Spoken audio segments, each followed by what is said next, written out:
Olá pessoal, meu nome é Fábio, estamos iniciando mais um podcast da Cana Oeste, que é o Cana Oeste Cast. Sou responsável pelo departamento de sustentabilidade da Cana Oeste e estamos aqui hoje em um bate-papo com 3 pessoas. Estamos com o Arthur Tufi, o Arthur trabalha comigo aqui também na Cana Oeste, e mais 2 produtores rurais. E vamos abordar hoje a temática de incêndio nas propriedades rurais. Então, gostaria de apresentar, Arthur, a palavra é sua. Bom dia a todos, meu nome é Arthur, eu sou engenheiro agrônomo, trabalho aqui na Cana Oeste como analista ambiental. E hoje a gente vai falar um pouquinho aí da nossa rotina diária, do nosso cotidiano, principalmente nessa época que a gente está entrando, né, de estiagem, onde os incêndios em propriedades canavieiras tendem a aumentar. José, a palavra é sua. Tá, meu nome é José Eduardo, sou engenheiro agrônomo, temos uma propriedade próxima a Ribeirão Preto, onde a gente fica muito exposto ao tema aí que vamos abordar hoje.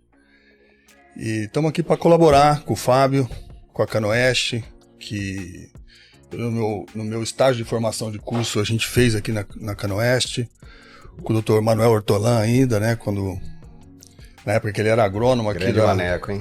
Na época que ele era agrônomo aqui da cooperativa. E de lá para cá já se passaram aí quase 30 anos, né? E a gente sempre vem aqui na Cana Oeste tirar informações, acompanhar as novidades, para a gente se precaver de alguma situação dessa que venha ocorrer. Opa, obrigado, José. Gustavo, palavra sua. Bom dia, meu nome é Gustavo, eu tenho 2 propriedades perto da cidade de Jardinópolis. E perto de rancho, perto de rodovia. E a gente está aqui para ajudar outros produtores rurais a saber como... passo a passo para melhor proteger as propriedades. Mitigar, né? De eventuais problemas com incêndio. E vamos conversar bastante. É um prazer receber vocês aqui hoje. Como o Arthur comentou, é uma época agora que a gente tende a levantar as orelhas para a questão de incêndio, né? Com a diminuição aí das chuvas, início da seca, a gente sabe que os focos aí tendem a aumentar. Então, por isso convidamos hoje 2 produtores rurais que realizam, eu percorro a propriedade deles, o Arthur também tem visitado bastante a área deles, para estar acompanhando todas essas práticas que não só eles, mas também como os outros associados da Cana Oeste realizam. Eu queria fazer a primeira pergunta para o Gustavo e para o José. O que vocês esperam para esse ano de estiagem? Se vocês acham que vamos ter um ano como 2021, não sei se vocês recordam, foi aquele ano onde tivemos bastante focos de incêndio, tivemos diversos problemas em relação a isso, tivemos também problemas com geadas, que agravou bastante essa situação dos focos de incêndio. Eu acredito que esse ano vai ser um pouco melhor do que os 2 anos passados, né? Que a gente teve uma seca severa e 2021 tivemos geadas, mais de uma geada, que não acontecia há 30 anos, eu não me recordo de ter um evento dessa magnitude aqui na região. Eu acredito que esse ano choveu bastante no verão, e as temperaturas estão mais amenas agora no inverno. Vamos rezar para ser isso mesmo. José, o que você acha? Você acha que vamos... A gente vem sofrendo com esse negócio de estiagem, né, todos os anos. Esse ano parece que tem uma coisa um pouco mais amena nesse sentido, mas a gente não pode amolecer, né? Porque daqui para frente, principalmente, agosto, começa a ventar muito e a temperatura aumenta e a umidade cai. Então o risco realmente é muito grande, né? Eu costumo dizer que não é se vai pegar fogo, né? Quando, né? É quando, né? Porque assim, com esse nosso clima, é muito fácil qualquer ignição e a propagação é muito rápida, né? Tá tudo então muito seco, né? Precisamos estar bem atentos a isso aí, mesmo com um ano mais ameno desse aí que estamos tendo agora. A vigilância tem que ser constante, né? Não pode Com certeza. Então as notícias são boas para essa safra. Acredito então que mesmo aí estamos atentos aí 24 horas a qualquer provável foco de incêndio, estamos tendenciando aí a ser um ano onde há a possibilidade de menos focos de incêndio, principalmente em 2021, né? Que, como o Gustavo lembrou aí, foi um ano bem complicado, um ano que tivemos diversos focos. Eu lembro que os grupos de PAN, os grupos de comunicação dos associados, assim, era todo dia mensagem, um auxiliando o outro, um comunicando o outro em casos de focos. Foi um ano bem atípico, né? Teve geadas consecutivas em uma janela de 15 dias de uma para outra. Ter uma geada no campo ali, fica uma vegetação seca, que a chance disso aí propagar e virar um incêndio descontrolado de grandes proporções é imensa, né? É importante a gente monitorar 24 horas por dia e fazer a lição de casa, né? Justamente. Manter acero em dia, no início da safra, já cuidar de tudo e constantemente fazer manutenção, né? Acero e na eventualidade de acontecer alguma coisa, nós temos como combater, né? Não, perfeito. E só para contextualizar aqui, né, pessoal que está acompanhando, quem não tem a vivência prática do dia a dia, para explicar um pouquinho do que é o acero, né? O acero, na verdade, é uma faixa de proteção, onde nesse local ele vai estar desprovido de qualquer vegetação, qualquer material que possa propagar fogo de uma área para outra. Bem dizer, é uma faixa de proteção. Normalmente aqui na nossa região, na cultura canavieira e não só nela, né, o acero ele também funciona como carreador.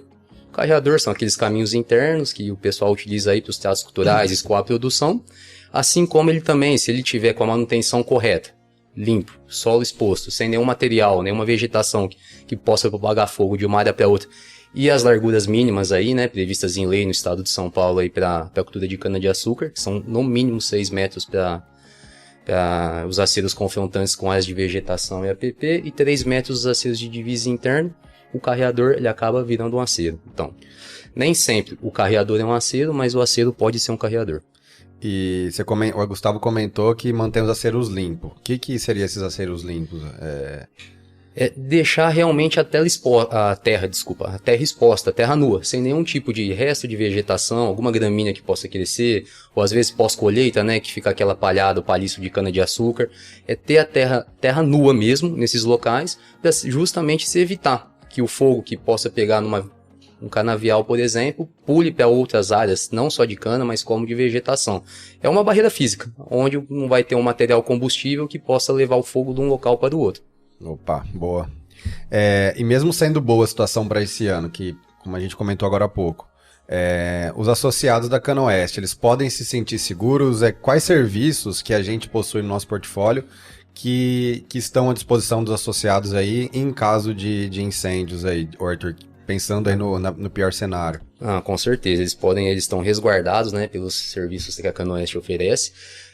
Dentre eles, a gente tem o PAN, que é o Plano de Auxílio Mútuo, que é um grupo gerido pela Canoeste, né, em suas respectivas regionais. O Gustavo e o Zé, vocês fazem parte, né? Inclusive, da mesma região ali, né? É um grupo de WhatsApp que a gente se comunica, né? Os vizinhos e é avisado, né? Quando tem algum foco próximo, um avisa o outro e já começa o combate, como vai ser. O setor se organiza, como vai né? ser, o pessoal já sabe combater. E vocês acabam utilizando o grupo para fazer essa comunicação. Eu já fui comunicado que tinha um foco na divisa da minha propriedade e a secretária, a Cláudia, me avisou, me ligou, falou, tem um foco aí próximo da tua propriedade, caminho, né? Que a gente foi combater já no início, né? O importante é o início, porque hoje em dia, com colheita mecanizada, é tudo palha, é tudo uma coisa só, sabe? Para combater ficou bem mais difícil. Não, justamente. E com o PAN, né, a gente sabe, quanto antes o combate é iniciado, maiores são as chances de um controle desse fogo, né? Porque depois que a coisa cria corpo, né? Para controlar é extremamente difícil, mas você combater no início, com o PAN ajuda nesse rápido combate inicial, né? O monitoramento avisa a gente, o proprietário, os vizinhos e a direção unidade do fogo industrial também, né? Que tem mais condições de combater. Com certeza. Também, que tem mais estrutura. O monitoramento, Arthur, explica o pessoal justamente, aí o monitoramento. o que é o monitoramento. Canoeste foi uma associação de classe aí de produtores de cana, foi a pioneira, inclusive, né, a ter um sistema de monitoramento desse tipo. É um sistema de monitoramento 24 horas via satélite, onde, em caso de um foco de incêndio, o satélite vai detectar essa massa de calor, vai ver o local dela e vai avisar os produtores, os associados ali próxima à região. Inclusive avisa a direção do vento, o ponto que começou. Esse monitoramento aí, ele gera esse ponto. E a partir daí, posso dizer, as propriedades, né, que estão na rota do fogo, os produtores já são avisados aí já para se organizarem para ficar justamente, atentos, né? já para já começar a tomar as medidas necessárias. Vou avisar vou ligar para a usina, vou avisar um funcionário para pegar a minha estrutura de combate, um caminhão de cana, e juntamente aí com o monitoramento, através do mesmo sistema que a gente monitora aí 24 horas as lavouras, né, a gente consegue também pegar um histórico de focos das regiões, e a partir desse histórico a gente consegue elaborar um mapa de pontos críticos, né, um mapa de risco. A gente vê onde em cada local tem a possibilidade de se iniciar um foco. A gente sabe que uma estrada bem movimentada, o caminho de um rancho, como o Gustavo comentou, ano a ano ali nos últimos 4, 5 anos, sempre naquele local se iniciou um foco de incênio. E monitora as condições climáticas justamente também do dia, né? Sim. E já emite o alerta. Hoje tá um dia muito seco, umidade menos de 10%, o risco é alto, 12%, né? Vento forte, então já emite o alerta. Com certeza. Porque principalmente eu acho que deve focar o monitoramento nas horas e nos dias mais críticos. Sim, né? sim. É onde esse que é o importante. Que é aquele pouco tempo, né, às vezes no ano, né, que precisa estar bem atento. O alerta é maior, né? Nossa. Tudo bem que o ano inteiro o produtor já fica em alerta, mas tem algumas épocas que tem que ser maior ainda, né? Nós temos o sistema, ele detecta um fenômeno bem legal que nós denominamos triplo 30. Que é velocidade acima de 30 km por hora. Vento acima de 30 km por hora. Vento acima de 30 km por hora. Umidade abaixo de 30. Temperatura acima de 30. Temperatura acima de 30. E quando o sistema detecta esse triplo 30, a comunicação a gente já faz no Instagram, WhatsApp, para o pessoal redobrar cuidado, já fazer as ações necessárias lá na lavoura. Não, isso é muito importante. No nosso caso lá, além da gente participar do PAN, né, nós estamos próximo a Ribeirão Preto, próximo à Mata da Santa Teresa, próximo à Estação Ecológica, que é a Mata, né, próximo à AgriShow ali, a área de eventos da AgriShow. E lá a gente participa também de um grupo de monitoramento que é o grupo de atuação mútua, né? Que é um grupo também como esse da Canoeste, num nível menor, né? Mais em volta da mata, que também faz esse monitoramento. Inclusive esse monitoramento de satélite que a Canoeste faz aqui, por intervenção nossa aqui, foi também aderido, foi expandido para essa área da Mata Santa Teresa. É bem legal esse trabalho que a gente está fazendo o monitoramento da Estação Ecológica de Ribeirão Preto, conhecido ali como Mata de Santa Teresa.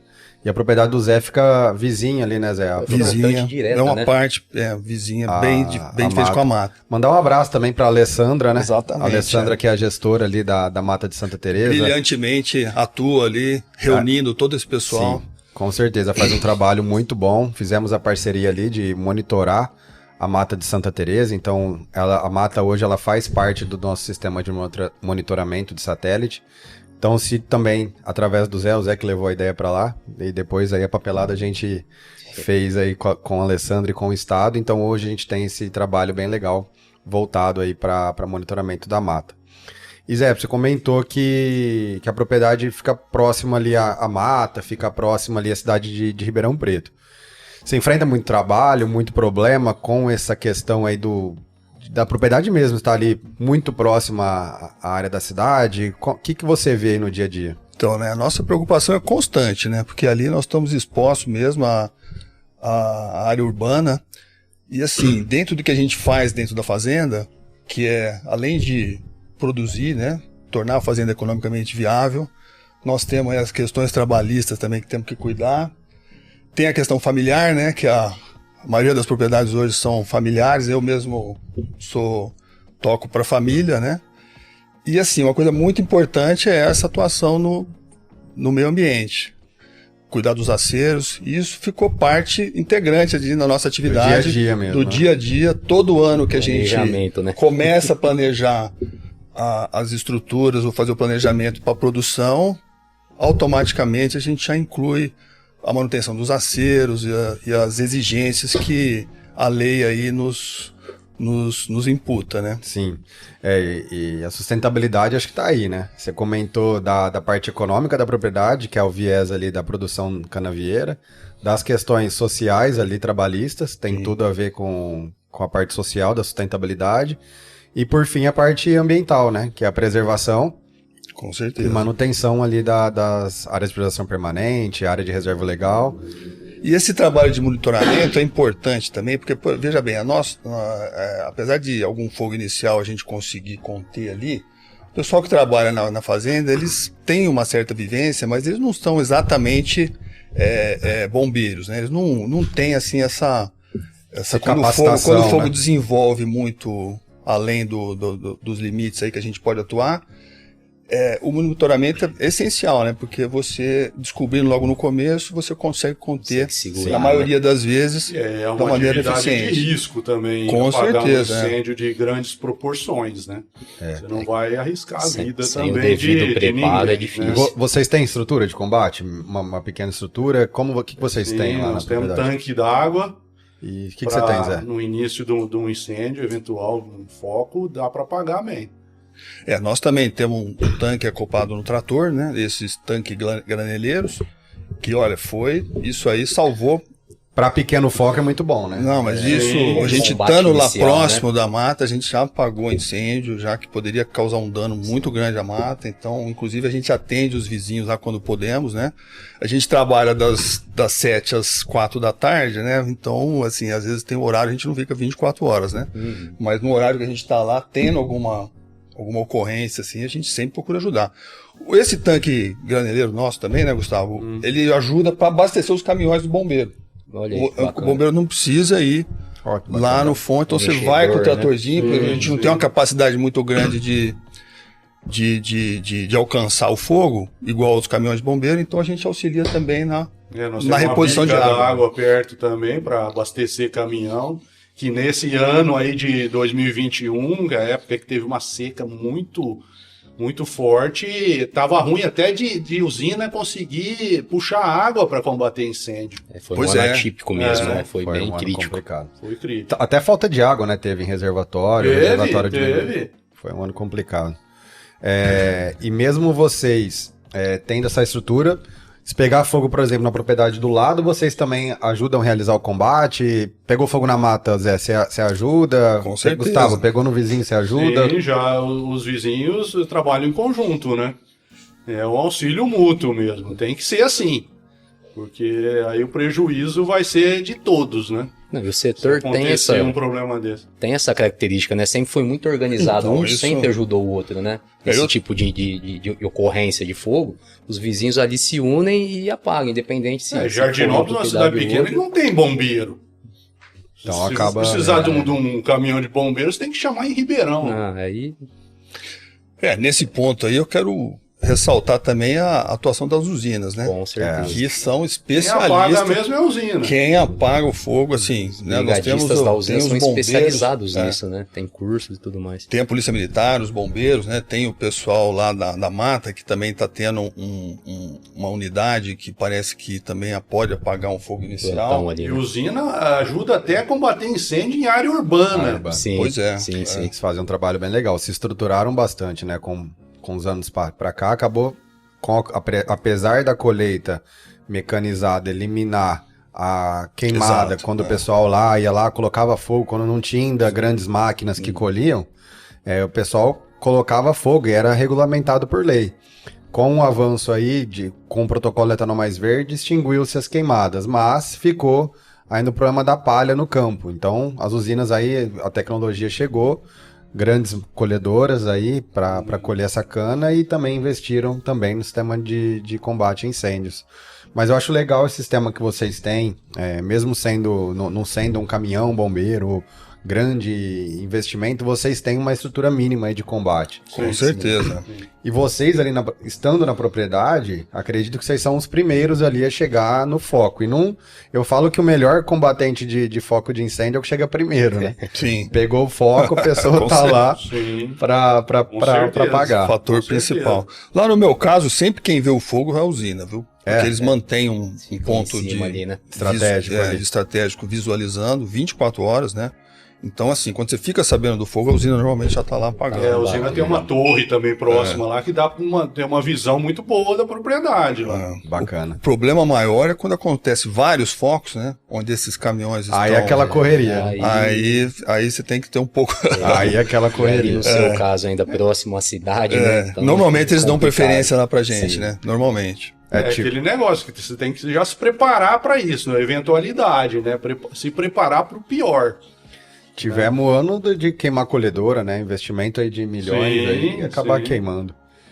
Mudando um pouco de assunto, queria entrar num tema. O Gustavo teve um incêndio de grande porte aí que assolou a propriedade dele, trazendo não só prejuízos para a parte de cana, mas também para questões ambientais.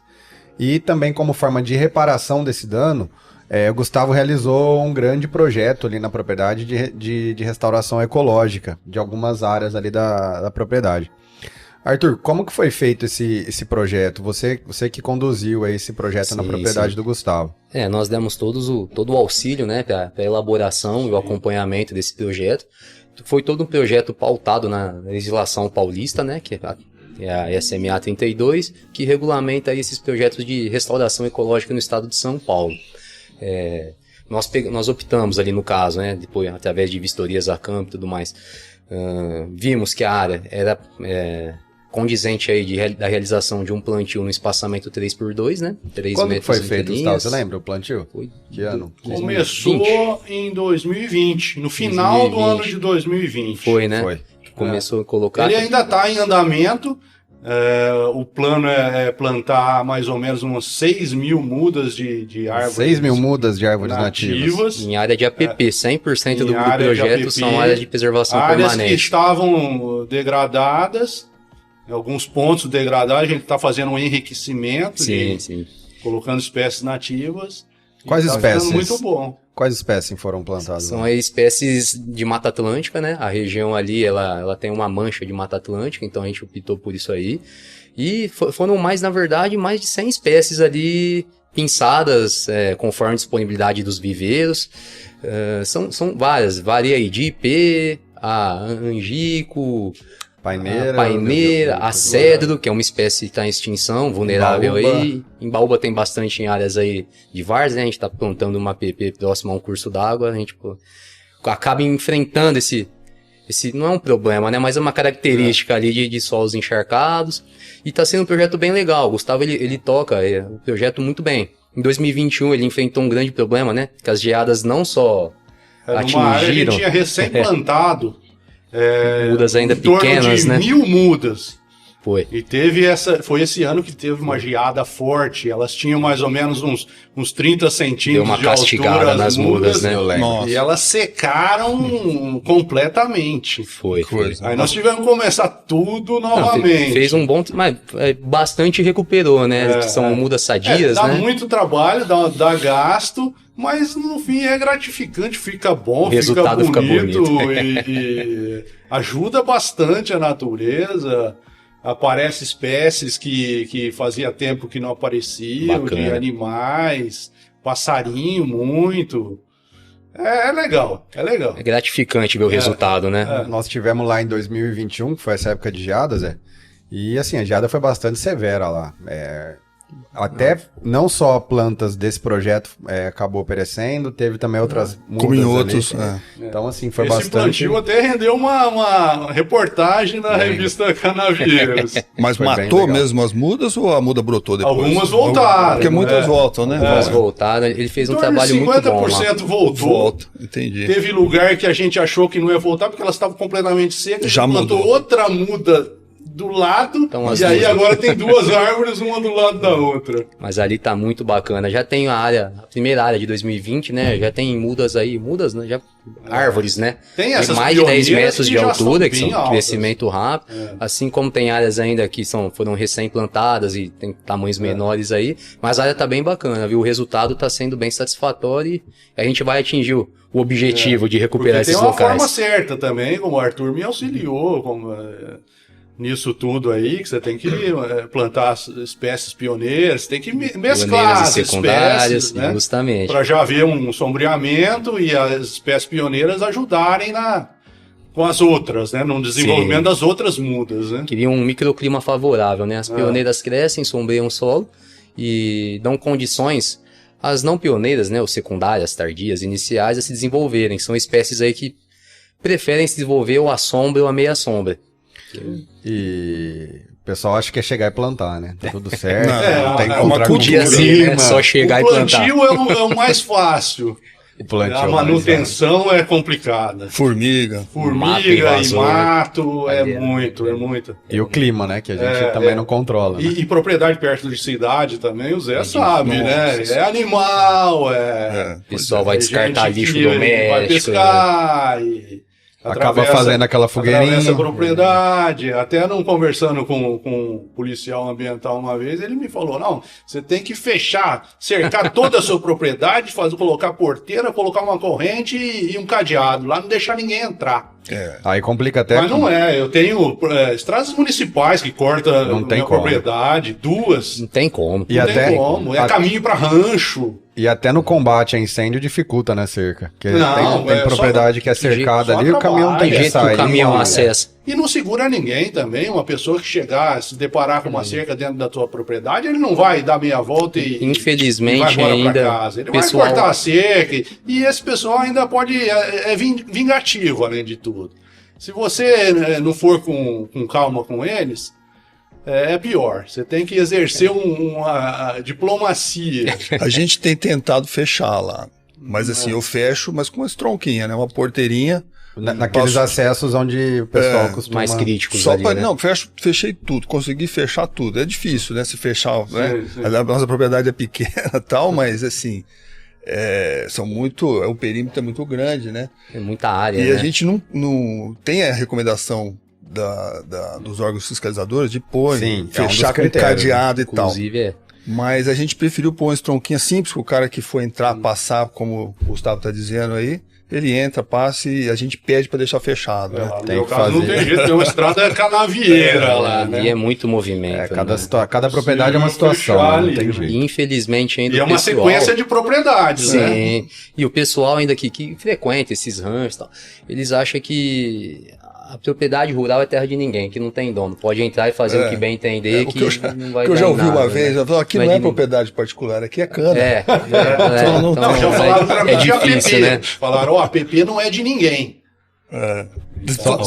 Só eles sabem o trabalho que dá pra É, cuidar. mano, Não é de ter uma, ninguém, mas preservar quem uma, responde por ela sou eu. nossa. proprietário.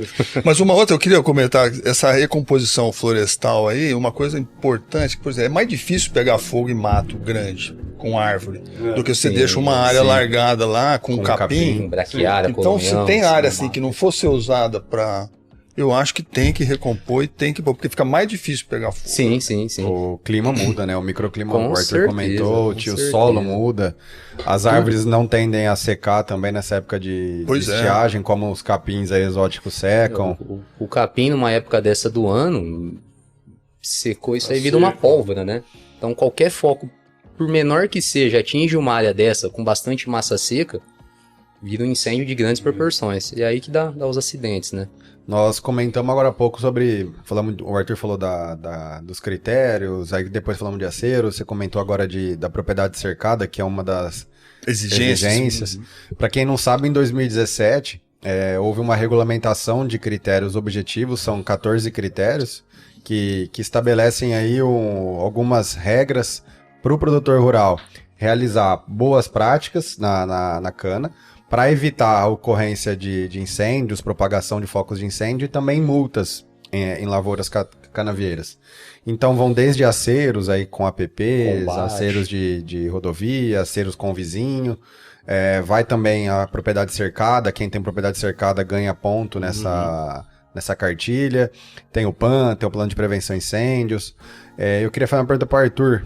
Arthur, qual desses 14 critérios aí dessa cartilha regulamentada?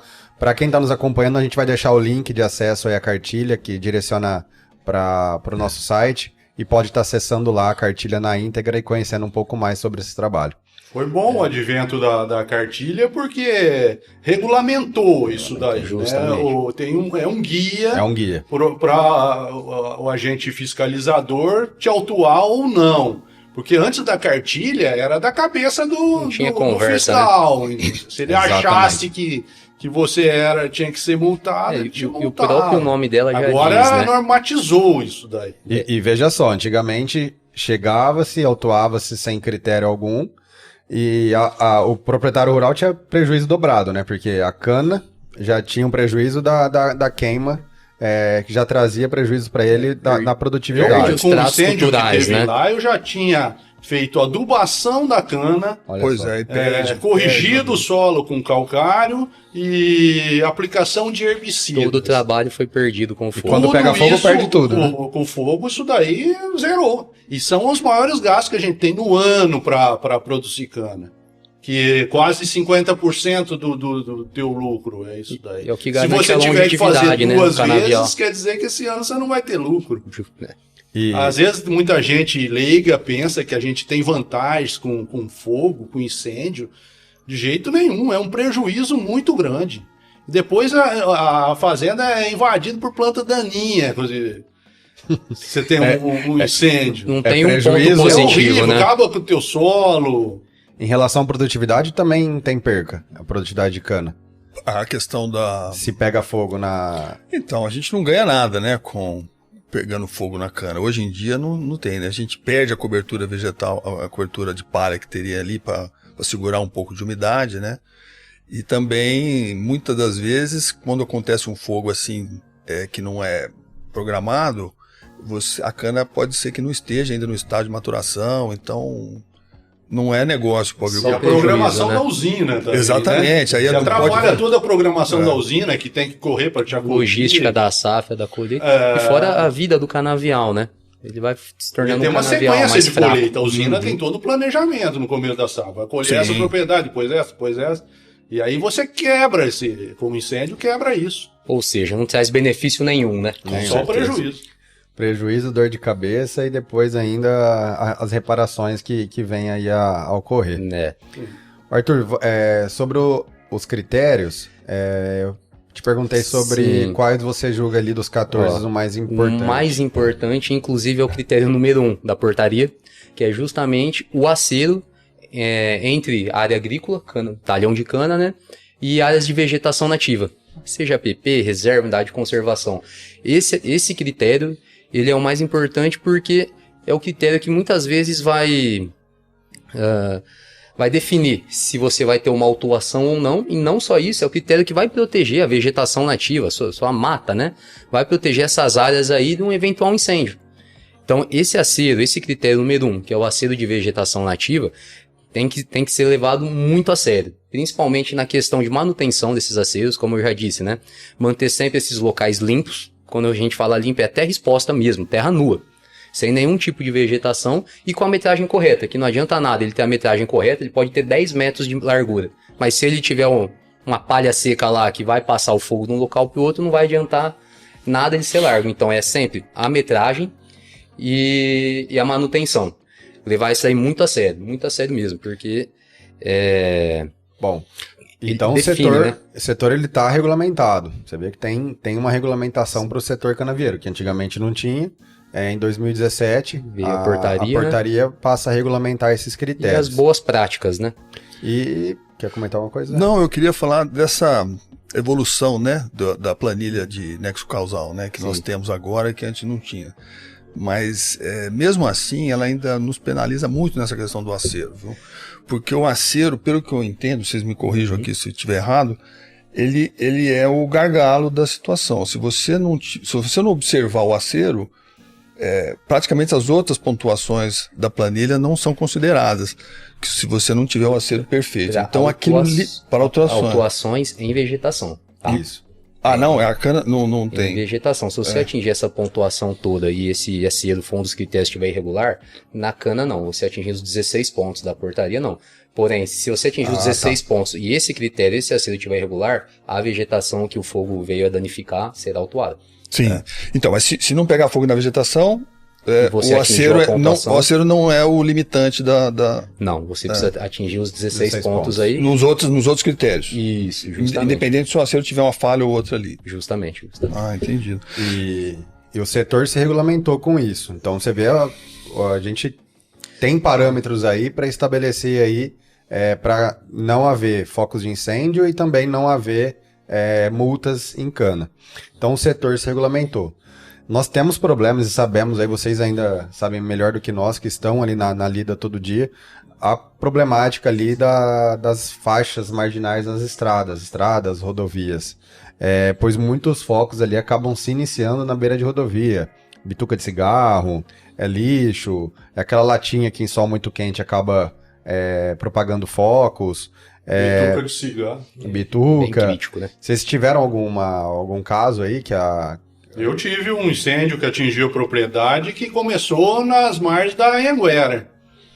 E a Anhanguera dá 20 quilômetros da minha propriedade lá. O fogo veio se propagando e atingiu. A Anhanguera fica a 20 quilômetros da sua 20 propriedade. quilômetros. E esse incêndio começou Começou na margem oposta da propriedade, na margem da Anhanguera oposta. Então ele pulou em Anhanguera. Ele pulou em Anhanguera. A Anhanguera deve ter ali com 2 pistas e o canteiro central, mais os acostamentos laterais, deve ter mais de 100 metros de largura. E veio até a sua propriedade. Um dia de muito vento se propaga mesmo. Olha o tamanho desse dano, né? Olha o estrago que faz. Então é importante também E rápido, hein?